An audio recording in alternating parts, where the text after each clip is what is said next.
Salaam, Namaste Australia, and we're back after a month-long break. I'm your host and host Manisha, and we're back with new and exciting stories on this episode of the brand new show called, you said it, Salaam, Namaste Australia. Events, conferences and launches. In this episode, we bring you Noodles Night Market.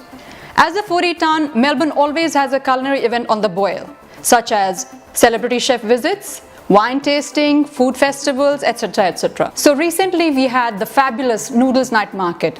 आइए देखते हैं what happened. A unique culinary experience came to Melbourne for the first time. As part of the Age Good Food Month, Citibank brought night noodle markets to the famous Alexandra Gardens for 2 glorious weeks. The place was transformed into a buzzing Asian hawker-style market, complete with some 300-odd restaurants, including some of Melbourne's very well-known restaurants cooking up their magic each night to rustle up all their favorite Asian dishes, from authentic Peking duck pancakes and Shanghai-style soup dumplings to Thai desserts and freshly made rotis.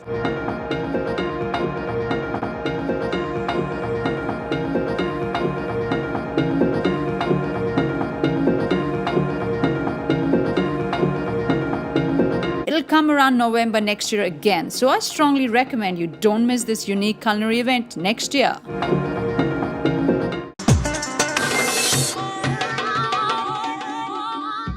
Wasn't that mouth-watering? I thought totally pigged out. And I know I have to pay for it. Let's go and get a glimpse of what happened at Sandown Racecourse in Melbourne this Diwali. Melburnians celebrated the cultural extravaganza of Diwali at various locations across the state.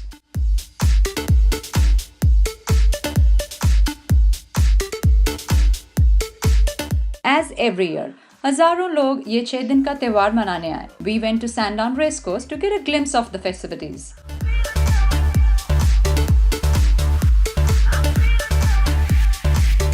The festival lit up with activities for all ages, genders and nationalities. The entry fees was only $5 per person, and it was definitely worth every bit because there was amazing food, mehndi ladies, and there were stalls with ethnic clothes and jewelry, and there were sweet stalls as well.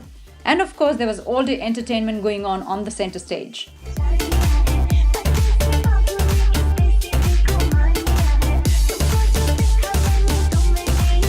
This festival happens around Melbourne every year, so if you missed out on the fun, do not worry my friends, it'll be back next year in Diwali. What if I told you you could own an investment property for $85 a week? You don't believe me? Let's go talk to Kunal and see what he has to say about negative gearing.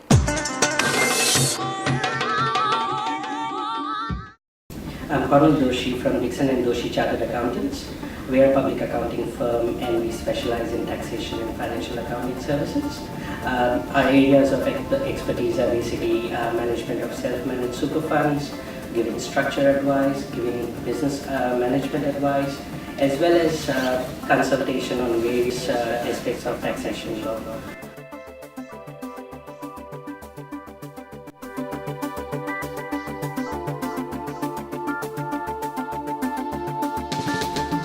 From taxation perspective, how would you like to own a property at $85 per week? Sounds attractive, isn't it? Okay, I'm going to give you an example how it is possible through the concept of negative gearing.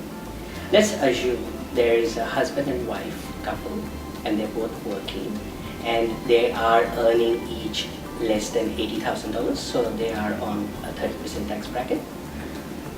And also let us assume that they buy an investment property worth $400,000 inclusive of stamp duty. Now, given an estimate of rental income, I'm assuming 4% return, which is the norm out there, you would receive roughly around $16,000 worth of income. Then you would have your expenses for owning the property. There'll be agent's commission involved. I'm estimating it at 6.6%, which would be $1,056. There would be council rates, estimating it around $1,800. Insurance roughly 600. Water charges 450. And I'm also taking into account some miscellaneous expenses, some ad hoc expenses, $400. And the big one, interest. And given the current interest rates, I'm assuming it to be at 5% of the purchase price, so which is $20,000. So we have rental income of $16,000, and we have total expenses of $24,306.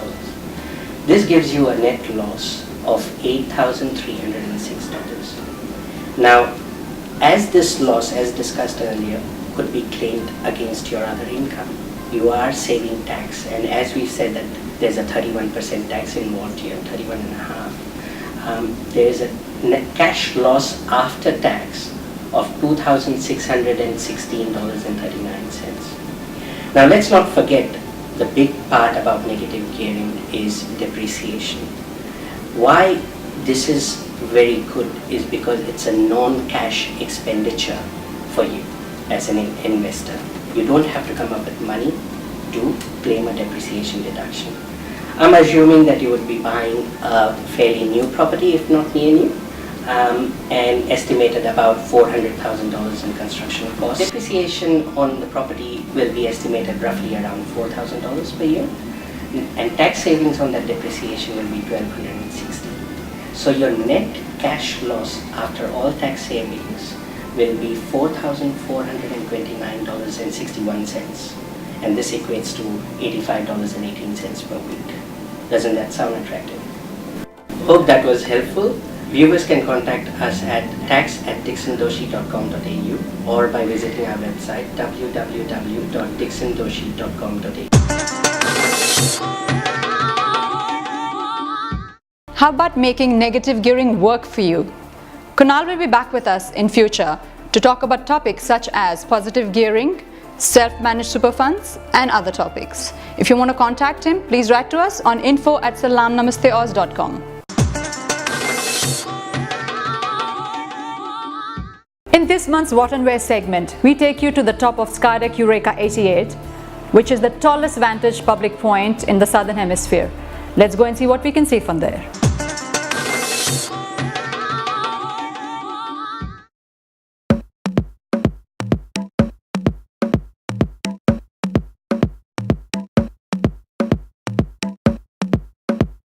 Welcome to the Eureka Skydeck. We are the tallest observation deck in the Southern Hemisphere, and we're home to the world's only edge experience. Now, the word Eureka actually means I found it in Greek and relates to the discovery of gold found in Ballarat in the 1850s.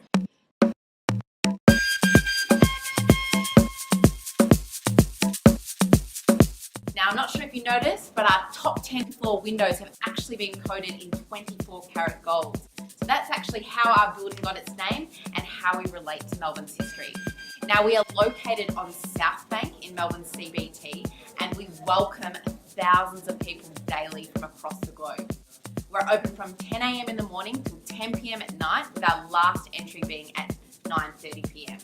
Now, during the day, you'll expect to see beautiful city views of all of Melbourne's landmarks and attractions, and at night, you're met with a sea of lights, which is quite romantic, and we do get a lot of couples coming out to enjoy these views.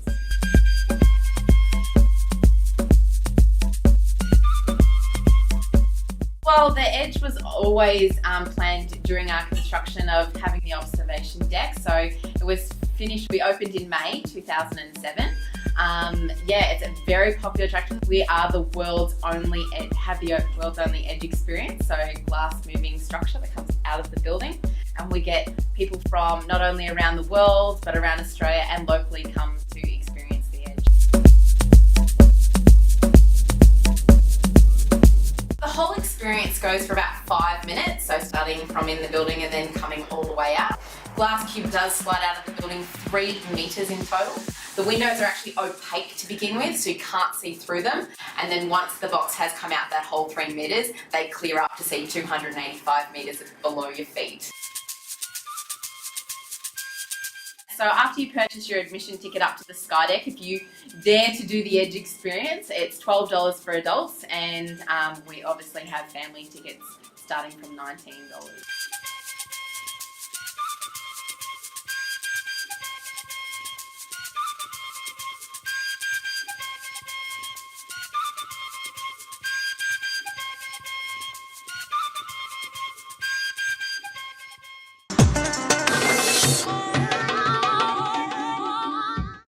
Now after that experience, अब तो पेट पूजा का topic छेड़ना ही होगा, agree? This time, Shukla ji has promised us some great Indian Chinese. So let's see where he takes us for Indian Chinese.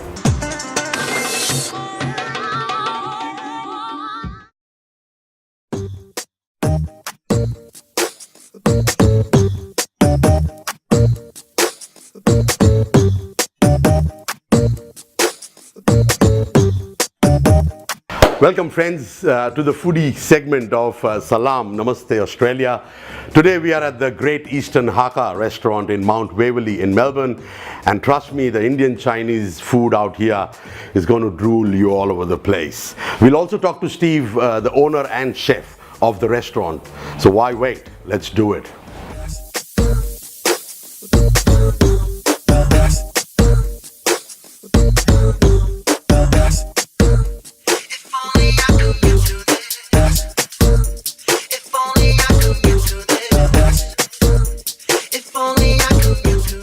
As promised, we are here with Steve and Alex, and let me start with you, Steve. Tell us a bit about this fantastic restaurant, the Great Eastern Hakka. Well, this restaurant, this kind of food have been in India for many years. So we thought there's a lot of Indian people in Australia, so why don't we start over here? So they don't feel like homesick, so they can get exactly the same food in Australia which they can get in India. Fantastic, Steve. And how long since you've opened this restaurant? We have been here for 7 years now. 7 years. And I believe you specialize in the Indian Chinese style of food, Steve. That's your specialty, isn't it? Yep, it is. A lot of people come here, they want to try something different. So we are the first one here to do something different for all the Indian people. We have Manchurian chicken and the chili chicken, all the spicy food, which they love it a lot. Absolutely. Steve, and speaking about the menu, I'm sure as chef or head chef, you would have a recommendation for our viewers to suggest what kind of starters or mains or desserts they could order at your restaurant? Yeah, of course I have. Like in India, when you go to the restaurant and you want to order this and order that, but over here we have something different. Even though suitable for Indian people, we do start with always recommend customer to have the pizza, vegetable pizza or the Manchurian pizza as a starter. So it's something different for them. It's still the same flavor. Then at the main, there's a lot of Manchurian veg, kung pao veg, or the chicken, or the fish, or the seafood. We can recommend them whatever flavor they like, whatever meat they like, or vegetable they like. And after that, we go for dessert as a Swedish cake or any other dessert they wish to have. Now let's move on to the pizza segment of your menu. I believe you offer something called the Swedish pizza, and it's quite popular. Can you tell us a bit about the Swedish pizza? Swedish pizza is something very different compared to the Italian and American pizza. It's very different. We have a very thin base and lots of flavors, and we can during the topping we can put anything they like. But what I create is I put Manchurian veg on top of the pizza. It's my creation. You don't get it anywhere around the world except here. So Manchurian pizza with the chicken or veg become very famous. Almost each and every customer Indian people come, they order that. So Steve, tell our viewers about the costings of how much it would cost a couple if they come for a meal, right from the starter to the dessert and anything else. For the dinner, they have you're looking at around $40 for couple, 40, 50, it depends how much they want to spend.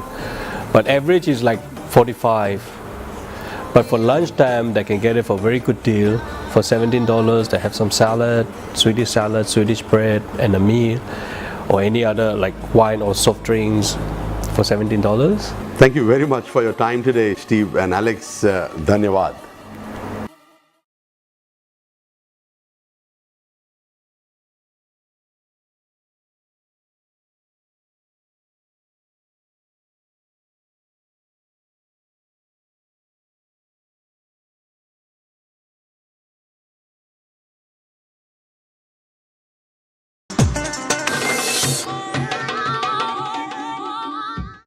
Now that made me real hungry. I have to make a table booking at Great Eastern Hakka to try out the delicious Hakka noodles. Now it's time to talk about a special segment called My Cause. In this episode, we feature a group called Humtum. Humtum is part of In Touch, and In Touch is a federal government initiative to raise awareness of gender equality and respectful relationships between men and women in a society and in a community. Let's talk to Ruchita and see what she has to tell us about Humtum.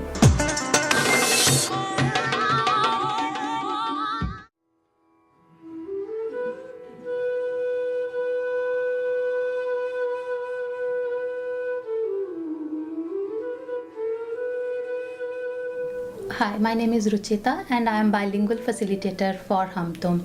Humtum is an Indian task force committee set up by In Touch to raise awareness about respectful relationships and gender equality within Eastern Region Indian community of Melbourne. This is a voluntary group working for Indian community, and In Touch is into mentor role for this group, and SMS is a partner agency for this group. This project is funded by FACSIA, federal government, for 2 years, and under this project, Humtum is supposed to organize 8 events under the banner of primary prevention activities.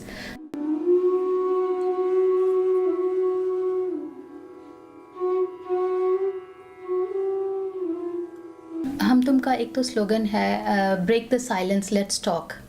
Indian community के लोगों को encourage करना कि अगर कोई problem है family में, husband wife में, इंटीमेट पार्टनर रिलेशनशिप में, तो at least seek professional help. There is so much help available, but लोग जाके नहीं देखते, वो अपने घर में इसको सॉर्ट आउट करना चाहते हैं. तो at least let's get people talking on the issue कि आप आके बात कीजिए हमारे साथ. ये है इसका Humtum का बेसिक जो मोटिव है.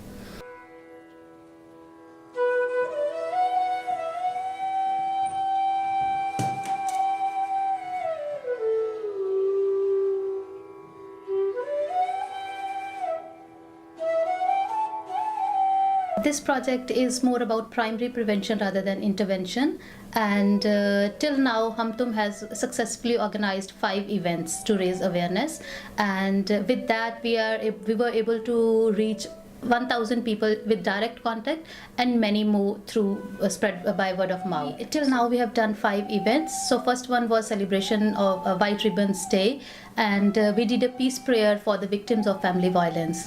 So second event जो थी वो थी मूवी नाइट, जिसमें हमने एक बॉलीवुड मूवी दिखाई थी and the topic was about family violence, और उसमें कैसे विमेन जो है हर इंडिया के हर पार्ट में जो कैसे सफ़र कर रही है वो उसका था. And then third was we had information session for seniors, and for that event more than 135 seniors attended that session. उसके बाद recently we had one essay competition for school going children, and they wrote on the topic of respectful relationships and gender equality, and we had 38 entries. We gave 3 prizes for the best essays they have written. And then after that, for Diwali Mela, we had information stall, and we just encouraged people to just come and talk to us.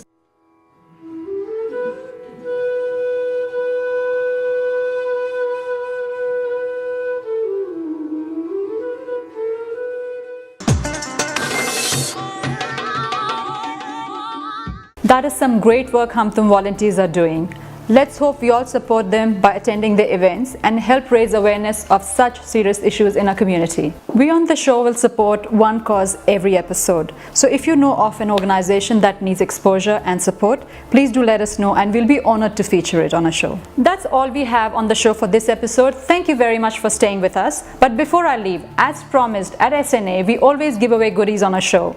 This time, we're giving away a kaftan valued at $250 from Shreya Designer Wear. All you have to do is follow us on Twitter, like us on Facebook, and just answer this simple question.